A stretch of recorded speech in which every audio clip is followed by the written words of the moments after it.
ಅಭಿ ಮಗುನ ನನಗೂ ಕೊಡು, ನಾನು ಆಟ ಆಡಿಸ್ಬೇಕು. ಅದೆಲ್ಲ ಆಗಲ್ಲ. ಬೆಳಿಗ್ಗೆಯಿಂದ ನೀವೇ ಆಟ ಆಡ್ಸಿದ್ದೀರಾ, ಈಗ ನನ್ನ ಸರ್ದಿ. ನಾನು ಮಗುನ ಯಾರಿಗೂ ಕೊಡಲ್ಲ. ಬೆಳಿಗ್ಗೆ ಏನೋ ಹೇಳ್ತಿದ್ದೆ, ಮಗು ಪಕ್ಕದಲ್ಲಿದ್ರೆ ನೀನು ಪ್ರಪಂಚನೇ ಮರ್ತ್ಬಿಡ್ತೀಯಾ ಹಾಗೆ ಹೀಗೆ ಅಂತ. ಈಗ ನೀನು ಅದೇ ತಾನೇ ಮಾಡ್ತಿರೋದು.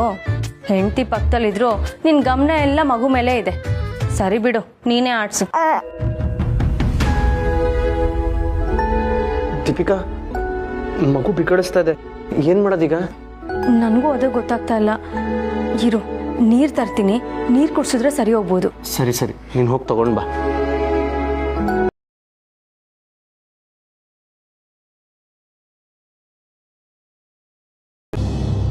ತಗೋ, ನೀರು ಕುಡ್ಸೋಣ.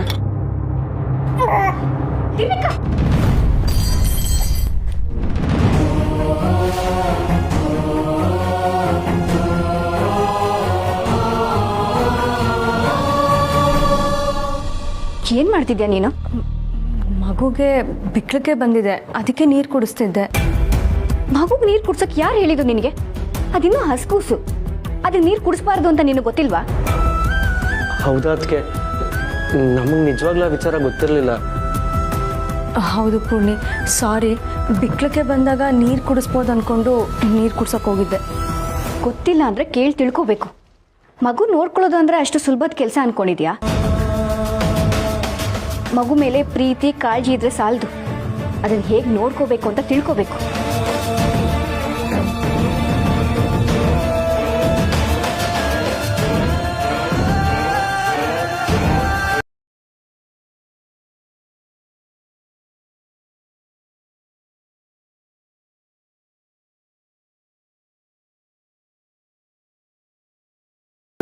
ಪೂರ್ಣಿ ಈ ರೀತಿ ಎಲ್ಲ ಮಾತಾಡಿದಕ್ಕೆ ಬೇಜಾರಾಯ್ತಾ?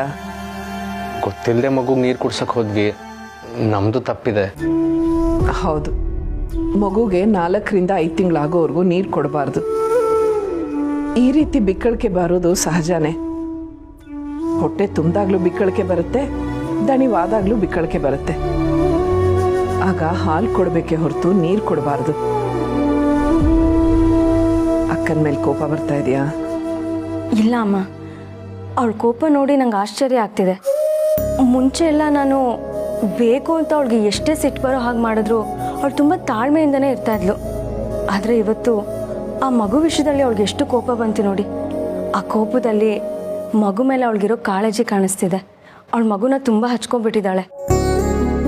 ಹೌದು, ಮಗು ಮೇಲಿರೋ ಅತಿಯಾದ ಕಾಳಜಿ, ಅತಿಯಾದ ಪ್ರೀತಿನೇ ಅವಳ ಕೋಪಕ್ಕೆ ಕಾರಣ.